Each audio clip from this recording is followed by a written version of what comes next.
तीर्थ नगरी पुष्कर में आज कोटा घाट पर अंकुश जी महाराज की भागवत कथा का भव्य कलश यात्रा का शुभारंभ हुआ। आज सुबह मुख्य गौ घाट से भव्य गाजे बाजे के साथ कलश यात्रा निकली, जिस पर काफी संख्या में महिला शामिल हुई और नाचते गाते हुए भव्य शोभा यात्रा निकाली गई।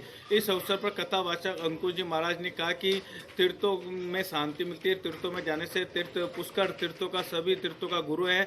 यहाँ पर भागवत कथा करवाने से काफी पुण्य मिलता है तथा श्राद्ध पक्ष में कराने से काफी पुण्य मिलता है। इस अवसर पर काफी संख्या में भक्त शामिल हुए। ये कथा 18 सितंबर से 25 सितंबर तक आयोजित की जाएगी। वहीं आज महेश्वरी सेवा सदन में वेदांग महोत्सव का आयोजन किया गया, जिसमें विप्र कल्याण बोर्ड के अध्यक्ष महेश शर्मा सहित कई जनप्रतिनिधि शामिल हुए तथा इस अवसर पर कहा कि सरकार की तरफ से वेद पाठी विद्यालय खोलने चाहिए तथा जो वेद पाठी विद्यालय खुल रखे उनको सरकार की तरफ से अनुदान मिलना चाहिए। इस अवसर पर काफ़ी समस्याओं का जिक्र किया गया तथा विचार विमर्श किया गया और इस वेदांग महोत्सव में काफ़ी संख्या में राजस्थान सहित देश के कोने कोने से ज्योतिषाचार्य, वेद पाठी और पंडित शामिल हुए। मैं अनिल कुमार पासर, बदलता पुष्कर संपादक।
तभी तो नारद जी महाराज कहते, महाराज मैं सबसे पहले किस तीर्थ में गया? बोले पुष्करम जा प्रयाग।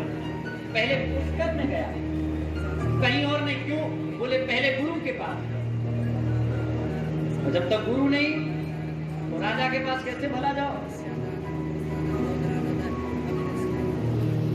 लेकिन कलयुग के प्रभाव ने तीर्थों की महिमा का भी प्रभाव समाप्त कर दिया। पाखंड निरता संतो विरक्ता सा परिग्रहा, महिमा समाप्त हो रही है। नारद जी बड़े चिंतित हुए, आखिर तीर्थों की महिमा चली जाएगी तो गृहस्थी वाले जब निराश होंगे, जब व्याकुल होंगे तो कहां जाएंगे? हम जब निराश होते हैं, मन में अशांति होती है, तब हम दौड़कर तीर्थ आते हैं, तब हम दौड़कर पुष्कर में आते हैं। लेकिन जब पुष्कर में ही शांति नहीं मिले, जब प्रयाग में ही शांति नहीं मिले, जब वृंदावन में ही शांति नहीं मिले, तो भला फिर कहां जाओगे? लेकिन एक बात और बताऊं, तथाकथित कारणों से तीर्थों की महिमा तो कुछ कम हुई है, परंतु कुछ विलक्षण साधुओं ने, कुछ तपस्वी महाजनों ने आज भी तीर्थों की महिमा को उतना ही बढ़ा कर रखा है जितना कि कुछ तथाकथित लोगों ने गिरा करके रखा है। प्रेम से बोलो राधे।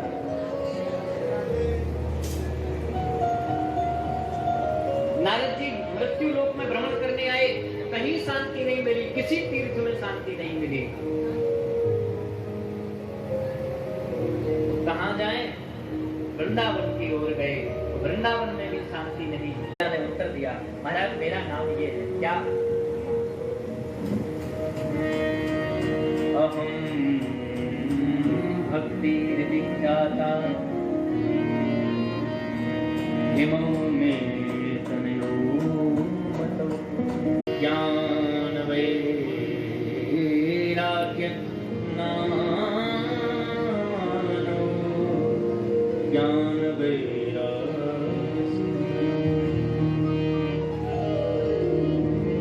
अहम भक्ति विख्याता इमं मे तनयो मतो ज्ञान वैराग्य नामानो काल योगेन जर जरो।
इससे पहले भी हम लोग यहाँ पे करते रहे हैं।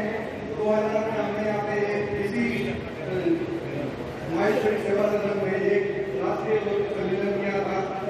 और ये ऐसा नहीं है कि हम ही यहाँ पर चर्चा कर रहे हैं, सतयुग से आज तक क्योंकि विद्या है तो विद्या में शास्त्र जुड़ना है। तो कहते हैं जो जाए वह पाए, जो जैसा जाता है वैसा कर पाता है और जो जिसका उसकी अनुरूप सेवा करता है।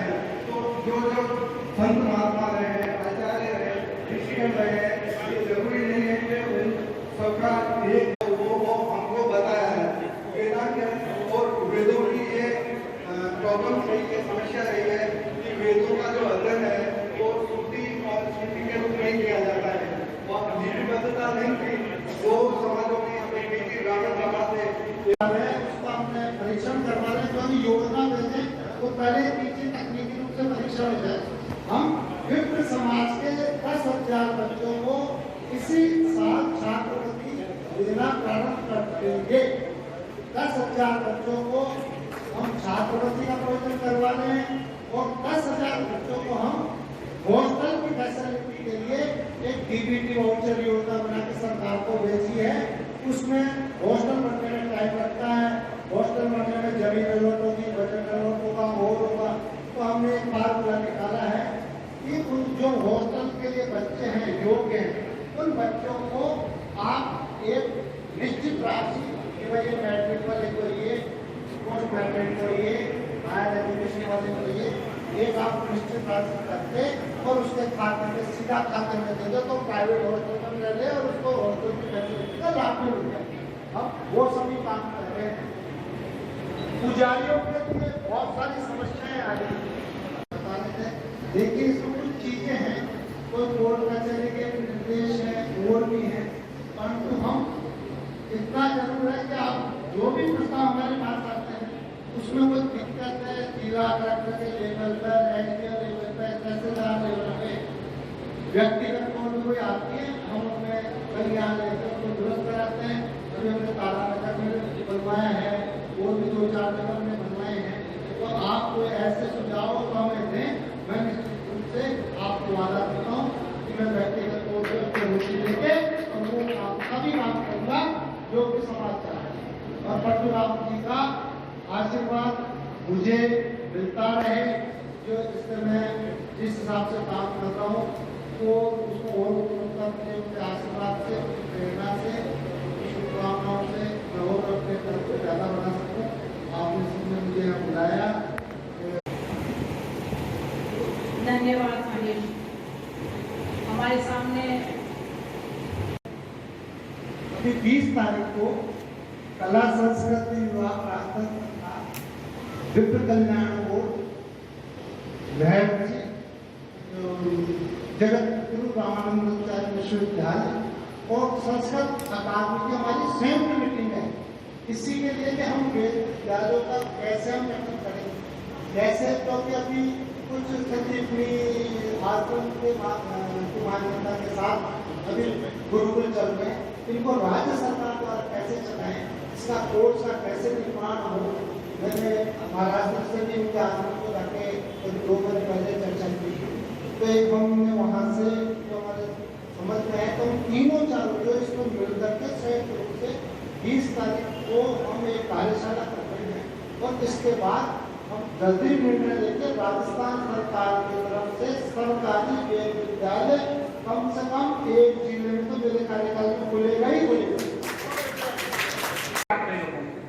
जो वेद विद्यालय चलाते हैं यहाँ तो वहाँ तो 3 प्रकार के विद्यार्थी होते हैं, या तो जो शरीर से दीक्षित होते हैं, या जिनकी आर्थिक स्थिति बिल्कुल तंग होती है, जिनकी आर्थिक स्थिति तंग होती है वो कैसे काम करेंगे वहाँ।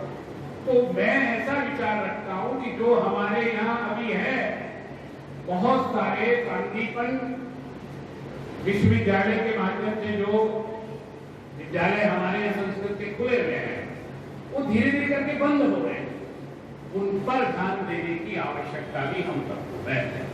तो उनके लिए कुछ इस प्रकार की योजना बननी चाहिए कि वहाँ संख्या बढ़े, उसके प्रति हमारी जागरूकता बढ़े। आज जितना शिक्षा सिद्धांत है वो सूचना तंत्र पर आधारित है, वो ज्ञान तंत्र पर आधारित नहीं है। वो सूचना ये है कि कौन से काल में कौन कौन राजा हुआ, कौन से काल में कौन कौन से जो है वो चंद्रमा पर कितनी दूर पे जाया जा सकता है। तो ये सब तो हमारे ऋषियों ने पूर्व में लिख दिया है, जिसकी खोज हम